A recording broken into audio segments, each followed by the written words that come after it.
It's time for the Ant Hill Show, and this is going to be a special topic. Jason came to me with this topic and said, "Hey, Ant, we have to talk about it.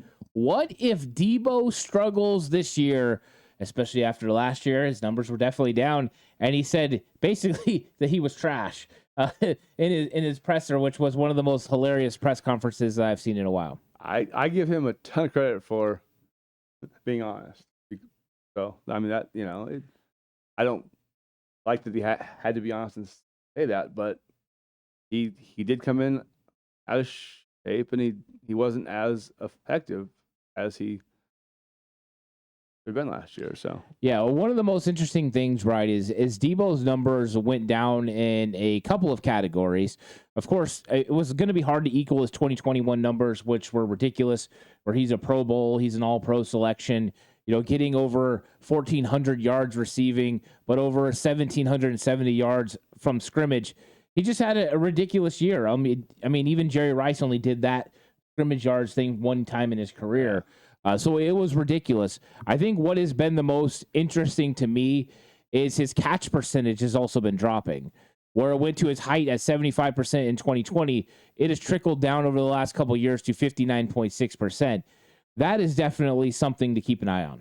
Yep, his catch percentages dropped. His yards per catch is now he's never going to be ever again a 19-yard catch guy, but it dropped to like 11 last year. That's a massive drop. So between that and his catch percentage, kind of wondering, I don't know. And as Aiyuk continues to improve and emerge, we saw 2 weeks ago, I believe it was, a couple of their DBs came out and said that he could easily be a top 5 receiver in the whole sport this year. It made me think, if it comes down to, okay, we have a room full of young receivers that we like, do we keep Deebo or do we keep Aiyuk?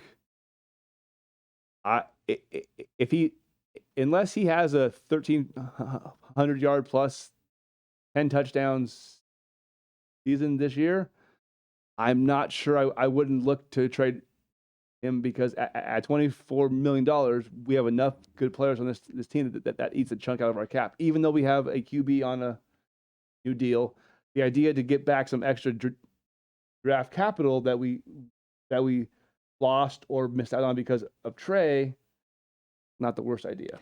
Yeah, I think this is starting to become a conversation. Brandon Aiyuk's 5th-year option was picked up.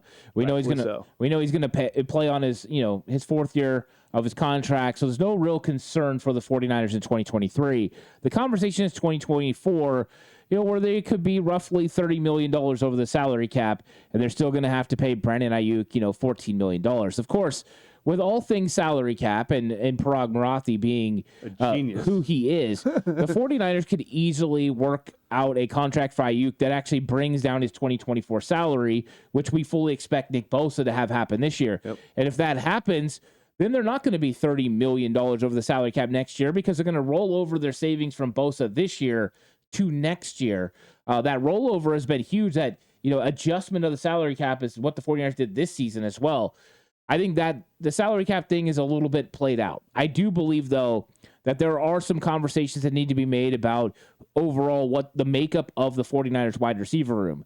And you bring up Brandon Aiyuk. Of course, when I was looking at Brandon Aiyuk's stats just a moment ago, you were talking about Deebo Samuel only being 11.3 yards per reception. But when you're looking at Brandon Aiyuk's numbers, it was at 13. He has never came close to what Deebo Samuel did in his 2021 season, where he had over 18 yards. And in Deebo's rookie season, he came really close to hitting Brandon Aiyuk's best year of 2021, where he had 14.8 yards per reception, where he had 14.1. To me, that just shows how good Deebo is. And I think sometimes because Deebo does all the extra things, running the football and doing the things out of the backfield, be used as and looked at as an offensive weapon, is kind of ignored what he does as a receiver. But I would also come back with he's still limited in the routes he can run. He's great off the screen game, The best in the NFL. or he's great if he can break a tackle. But I also think with Aiyuk, he has a little more of a rapport with Purdy, and I think Purdy's the kind of quarterback he is. The timing and the precision fits into what Aiyuk is more of as a receiver than what Deebo is. Whereas with Deebo and Jimmy, the screen game, that kind of stuff was right up their alley. Let me ask you this. Yes, go ahead. Who is the best player on the 49ers roster with the ball in their hands McCaffrey. Post-catch? McCaffrey. No. Yes, absolutely. No. How many times have you seen Christian McCaffrey take a ball that a pass over the middle and run it to the house for a touchdown? How many times have you seen Brandon Aiyuk catch a ball over the middle and take it to the house for a touchdown? How many times have you saw Deebo Samuel or George Kittle do it? Well, I think he'll do it a ton. Right, So. and you've seen Deebo do it a Right. lot. That's what separates them from the other two. Do I think Christian McCaffrey's great? Do I think Brandon Aiyuk is great? Yes. But nobody takes it to the house like Deebo Samuel. 75 yards against Seattle. George Kittle. Yeah, he does do it at a good level, but not to the level of Deebo Samuel. Game-breaking plays for Deebo and the ball in his hands, whether it's running the football or catching the football, is at a different level than any other player on this 49ers roster. Problem is, Deebo had too many games last year where he had 3 for 24.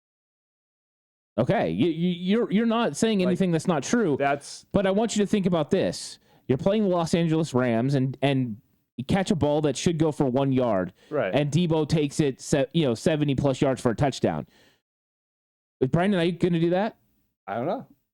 I haven't seen it. Those plays don't happen enough, though, right? So they're pop plays, they're flashy plays, but last year especially, he didn't do enough. You're saying he doesn't do it enough. I'm telling you, Brandon Aiyuk doesn't do it. But who's a better wide receiver, though? It depends on your classification of wide receiver. If you're just talking a better route runner, it's going to be Brandon Aiyuk. If you're talking a playmaker, somebody that's going to make something happen with the ball in his hands, Deebo Samuel. Fair enough. Right, because I think there's the old conversation that, we want our guys to be really good route runners. We want them in and out of the break, create separation. All those things are true. Here's the thing, though. Deebo Samuel plays for a guy named Kyle Shanahan, and he doesn't have to be a great route runner to play for Kyle. He just has to be good enough. He can run his routes well. Kyle can get him schemed open in the open field, and then he does what he does best. He's a perfect fit for what Kyle wants from a playmaker at wide receiver. And I think that's the argument here, is that, yes, is Deebo Samuel your prototypical wide receiver that's going to create separation on his own, that's going to go up in high-point passes and make plays? That's not what he does, but what he does fits exactly what Kyle wants, because he can make those big plays that change the momentum and change games forever. The plays he made against the Rams, not just in the NFC Championship game that year, but also last year. But once again, that was off a screen pass, though. Okay. Now, what about the one against Seattle in the playoffs? He caught it on a drag route over the middle of the field and took it 75 yards for a touchdown. The slant that he caught against the Rams, and he took it to the house, running over Jalen Ramsey. Touchdown. Jalen Ramsey wanted no part of him. In 2021, he caught a deep pass from Jimmy Garoppolo, jumped inside, caught it. House call. This is what Deebo does. Deebo is a house call master. We just don't see that from Brandon Aiyuk. He had 8 touchdowns last year. Yeah, this is Brandon Aiyuk. He had 8 touchdowns last year. Oh, Brandon Aiyuk had 8 touchdowns last year. Deebo Samuel had 2. So if you're going to go on overall touchdown production, talking about playmakers, then ultimately scoring a touchdown matters, right? Okay, so then by your expectations, years where guys don't have the numbers. There was one year where Keyshawn Johnson had over 1,200 yards receiving and 1 touchdown. Does it make him not a playmaker? No. I'm just saying, Deebo Samuel's an absolute playmaker because those 2 touchdowns that he had were spectacular. And he did at $24 million a year. That's not enough, though. Okay, but then look at the reason he got $24 million is because in 2021, he had 77 catches for 1,405 yards. That's 18.2 yards a clip, 6 touchdowns. Right. Okay. Then he had all the rushing stats as Right. well, where he has 365 yards rushing. He has 8 touchdowns. So now you're talking that he had 14 touchdowns with the ball in his hands. Right. That's worth $20 million. Yeah. Right. That one is. But now here's the other thing though too is when people talk about the yards that he had years ago, he had almost 1,000 yards at week 7. So the rest of the year he only had about 500 yards receiving after that. Because he became a running back because the team needed him to. More, yes, but that's a massive drop though too. You do realize that. Yes. What? I do realize. Yes, No, you do realize. I was going to tell you, like, you do realize that Brandon Aiyuk doesn't even have as many touchdowns as he had in that 1 year in 2 seasons. Right. No, I'm aware of that. But I also saw last year, Aiyuk was literally getting better and better almost every single week. No argument from me. And the kind of receiver that he is, it translates more to what a receiver is. Deebo. A receiver is, yes, a receiver for Kyle, though. But, I mean, okay, let's look at Kyle's history. Julio Jones. Spectacular. Andre Johnson. Spectacular. Wide receivers. Like, he never used Deebo and never used those guys in that way because he didn't have to because they were playmakers just by being a wide receiver. Now, am I saying Aiyuk is that level? Hell no, I'm not. But what I am saying is, if we have to make a decision about Aiyuk 5 for 80 or something like that, I feel like wear and tear, and because he is more versatile in the passing game, he's a better investment long term. If I have to choose one of those two, I'm choosing Aiyuk. Yeah, I think it's interesting because you bring up like, oh, he had Julio, he had Andre. He didn't need a Deebo. There was no Deebo. There is no Deebo. Right. Who else is Deebo out there? No, Kyle got Deebo and put him in a perfect situation to where he could use his skills. No, even now. But now it's changed though, and I think it has to do with, why has it changed? I think it has to do with quarterback. Brock is a quarterback who can throw the ball all 3 levels, and even though his arm's not huge, his timing and anticipation are enough where he can get the ball sideline to sideline. So the need to be so dominant in the middle of the field now is gone because. Wrong. No, absolutely. Wrong. No. Okay. First of all, it's not wrong. You disagree with it, but wrong. It's factually not wrong. Factually, we can attack the field more with Brock than we ever could Jimmy, right? It's Kyle Shanahan's system. All Brock's doing is operating Kyle Shanahan's system. Jimmy is he more massively more of the middle? You're right. Anywhere else, right? You're right. But what I'm telling you is the framework of this system is predicated on running the football, creating play action that creates a void over the middle of the field. You are asked at times to win outside the numbers, which Jimmy struggled at. Horribly. But that doesn't mean that the offense changes or that you're not going to have success with Deebo Samuel over the middle of the field because that's where the void is. Maybe change is the wrong word, but it enhances the offense because now we have a quarterback who can, even Sam can do it too, where he can get the ball from sideline to sideline, so it opens up more options. I'm not saying that doesn't. I just don't think that is an argument to have to why Deebo Samuel is less important to this offense. He's just as important, if not more important to this offense now than he was before. Because the thing is as you have more places to attack, you're going to... McCaffrey now, though. You're right. What did we just already say earlier? Is McCaffrey the whole shot player that Deebo is? No. Is McCaffrey a great wide receiver when he's out playing receiver or playing running back that's going to convert on first downs, have an occasional breakaway? Yes. But Deebo Samuel is your breakaway player.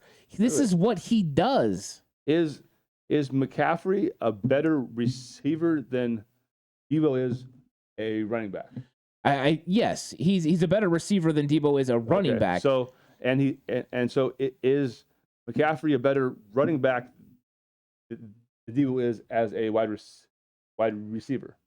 Yeah, I think overall he's more talented. If he's better at both of those things, he's not better. He's not better at yards after the catch, which is what Kyle Shanahan's offense is predicated on. Listen to this. Was John Taylor a better route runner than someone like Henry Ellard. Absolutely. No, he wasn't. He was not a better route runner. He was a better playmaker with the ball in his hand because he would catch a 5-yard slant and take it to the house. Henry Ellard was a better route runner. He ran that slant perfectly, though, too. You just criticized Deebo Samuel for running a perfect slant and catching it and taking it to the house. No, I didn't agree. Oh, it's only a screen. It's only a little pass. It's a short one. But Jimmy threw more screens than they did with Brock because for many reasons. So the screen game, at least last year, it seemed like it went away with Purdy a little bit more than it did. So, and like I said, we saw throws actually down the sideline to Kittle. Right. So if the offense is going to be enhanced horizontally and vertically now, because we have multiple quarterbacks who can actually do that, and that Kyle trusts, that my thought, at least potentially, is that lessens Deebo's value because the stuff that he would get those big plays on aren't so much in the playbook because of everything else that our quarterbacks can now do. So if that's the case, he either needs to enhance the stuff to get up to the level of the route running of Aiyuk and even Kittle and to a certain extent even McCaffrey, or else he might get kind of left in the dust. And at $24 million, with the multiple Hall of Fame players that we have on this roster who deserve a ton of money,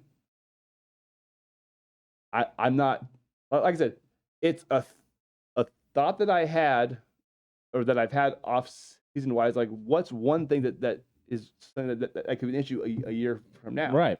And when I see all these receivers getting 3, 4, 5 picks in a trade, including at least 1 or 2 first round picks, like, well, if somebody wants to give us a 1, 2 2s and a 5, I wouldn't be averse to moving him if he plays like he played last year. I think that just going off one season and saying, hey, this is who a player ultimately could be. If we go off the season that he had before, people were saying he's the best receiver in the sport, which he's never been close to being that. I don't think I've ever seen him as the best wide receiver in the sport. That's not what people were going gaga over him. I'm sure there are people, but he is a perfect fit for what Kyle does. Just like the way Christian McCaffrey's a perfect running back for what Kyle does, Deebo Samuel's a perfect wide receiver for what Kyle does. Nobody can execute the things that he does at the level he does. If you can name me another player that can do the things that Deebo can do between backfield, running fly sweeps, catching screens, taking slants to the house, but still being able to win vertically, which he does on occasion, he doesn't have to do it very much, though, because all he has to do is catch you napping, and then he gets you. But he does so many things. Like, I can't think of a player that could do those things. Because you have guys that can do one of those things better than Deebo. He's maybe not the best at doing almost anything besides yards after the catch, but as a complete unit of the things he can do, and that's what makes him so integral to Kyle's offense, is the multiple ways that he can defeat you with Deebo. Okay, let me throw this into you. Okay. After he got hurt last year against Tampa, and we all feared ACL or something like that, because it did look horrible. Did the offense really miss a beat after the games he's gone? Well, I mean, yeah. I mean, they did have some struggles. Almost 30 every game. But did they score 21 against Seattle? But as you said last episode, that was also with them trying to protect Purdy, though. Yeah, and what would have been an easier way to protect Purdy to be able to still get those points is to be able to get the ball into your playmaker's hands where he can create. And that's also a Thursday night game on the road, which funky things happen there all the time. So, but with Deebo in the lineup in the playoffs, they go for over 40 against Seattle. A home game, so there's. But did Deebo not take a ball 75 yards for a touchdown? Yeah, but Gaffrey got him going, and Elijah Mitchell had a couple touchdowns. I think sometimes what people miss is they don't see the other things that Deebo does without the ball in his hands. The influence that he has when he goes in motion that get guys wide open. Right. I mean, if you go back and you watch Week 18 of 2021, Deebo goes out in the flat, and all of a sudden Jawan Jennings is open over the middle because 2 guys went with him. Yeah. Imagine being able to do that with him and Christian McCaffrey and the doors that it opened for guys like Brandon Aiyuk and Jawan Jennings and Ray McLeod to make plays and what that will mean. You can't focus all your energy on Christian McCaffrey and Deebo Samuel, and then George Kittle's going to go crazy. And if you focus on him, then you have to have a multitude of weapons, and that's what Kyle has.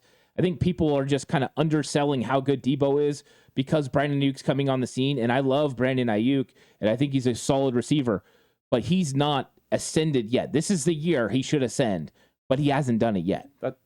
That's part of what I was back to too. Is Aiyuk goes 80, 12, and 10 again, something like that. Then at that point, now obviously if everyone's healthy, the multitude that Purdy or Trey will have to throw to is there. So I don't necessarily mean if Deebo's numbers drop. I mean if his averages drop. If he has 50 catches for 700 yards, then it's like, okay, that's not that, and he gets like right 5. So it's not necessarily numbers in terms of cold hard numbers. It's averages. It's that kind of stuff where it's like, is he losing a step because of all the injuries he's had previously? Is he not in shape like he talked about? Like, that there's multiple things, not just, oh my God, he only had 50 catches this year. Well, he had 50, because I think McCaffrey goes 1,000, and I think McCaffrey probably ends up actually leading the team in receptions this year because I think Kyle wants to hit him the ball as much as possible, but not necessarily having him run up the middle all the time. Yeah. So I think if we go just purely look at his numbers, why not tell the whole story, but the averages and the efficiency and that kind of stuff. If that, and like we started, his catch percentage has gone down every year. Right. So if that continues to drop again, say 49%, that's another big drop. So at that point, is there something going on too? And if everybody else is emerging, that's what I'm saying.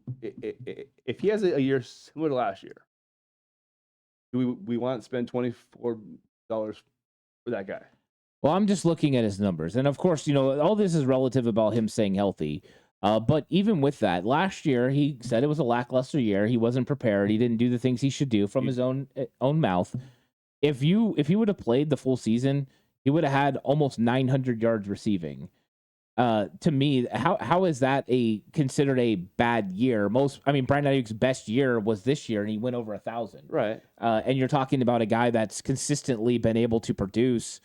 I think this is, I think Deebo, his value is always going to be him as a weapon. And I think as long as he continues to add on in the running game and catching the football with the playmaking ability, he's worth the $24 million. And maybe if he had another down year, I would change my mind. But right now, to me, I know you got McCaffrey, but you've got him on a fixed level. He's playing really cheap this year. You can definitely afford to have these big time players. And I think as you see the offense work this year, I think it's going to be pick your poison. One game you're going to want to take away Christian McCaffrey and Deebo is going to kill you. The next game you're going to try to take away Deebo and George is going to kill you. There's always going to be a problem, and it's all about matchups and finding the matchups that work well. Your player skill set against the players on the opposing team in the scheme. And I think Deebo and Christian McCaffrey, too, to some extent, make it more difficult than any other team for teams to match up. I don't think I talk about Brandon Aiyuk in that category. If I'm a defensive coordinator and I'm preparing a game plan, I'm preparing for Christian McCaffrey, Deebo Samuel, and George Kittle, and then Brandon Aiyuk. I think those guys, and that's one of the biggest arguments that go in the favor of Deebo, is he's at the forefront of the plan of the opposing team to stop, not Brandon Aiyuk. Yet. You can say yet, but we've already seen it from Deebo. Right. Even in a down year, I guarantee Deebo was 1 or 2 for every single defensive coordinator that came in. Maybe. Last year, maybe 3.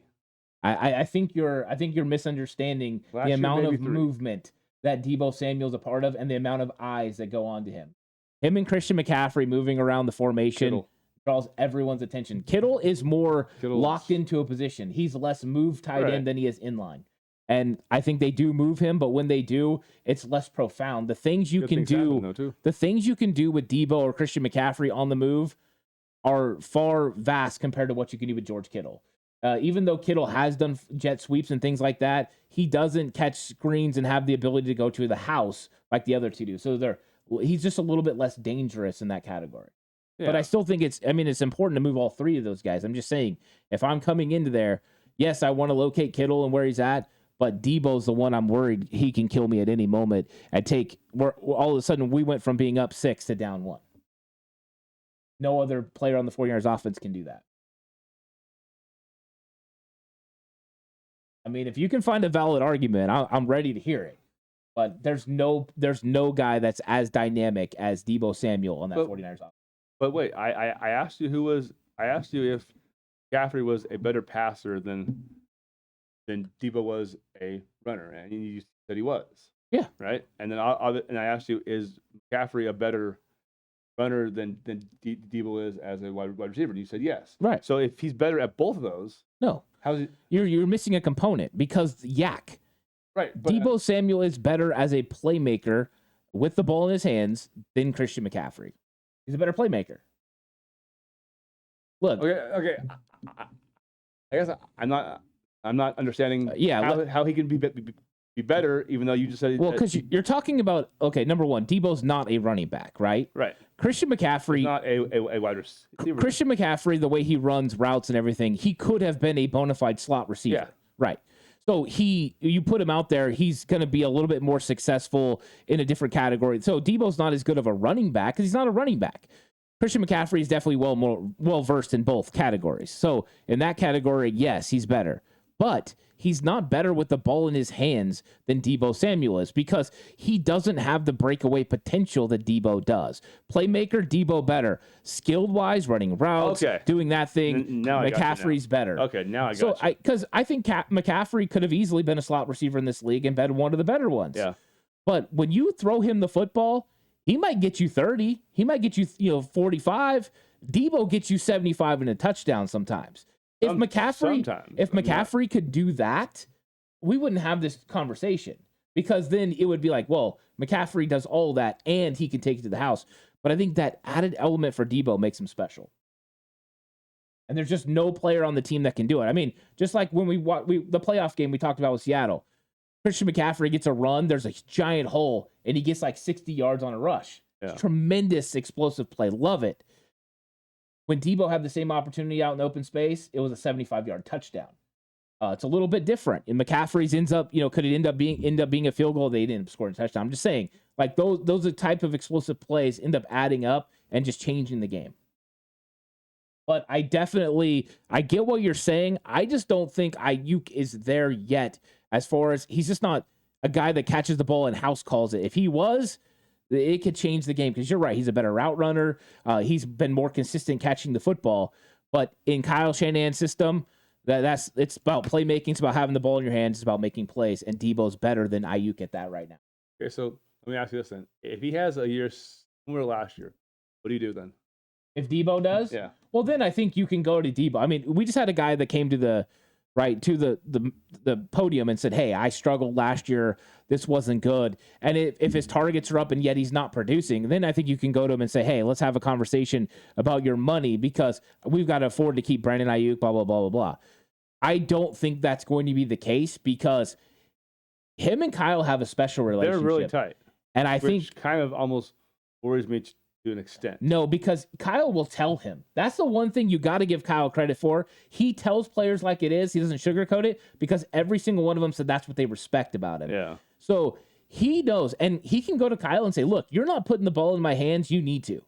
Remember the playoff game against the Dallas Cowboys? Give me the ball. Yep. I will score. And he did it, and he did it. And that's the thing. That's a trust value. After the pick. But that's the thing is that there's just a different element with Deebo. I think it's one of the toughest arguments to have is Brandon Aiyuk versus Deebo because they're not even close to the same. The argument about McCaffrey and Deebo is a lot more interesting because they do similar things. And I love Aiyuk. I think Aiyuk and Deebo are the perfect combination of wide receiver for Kyle Shanahan's system because I think they do different things. I think you actually need both. At some point, could it become cost ineffective to have both? Yes, and then you have it to probably will be. Yeah, then you have to decide, do I want the playmaker? And like you said, we'll see what kind of tread is on the tires when this decision needs to be made. Do we want the playmaker that can house call, or do we want Brandon Aiyuk who can get open? And does Kyle think that he can find another Brandon Aiyuk where we have yet to see another Deebo Samuel in the league? I think that's where the value is.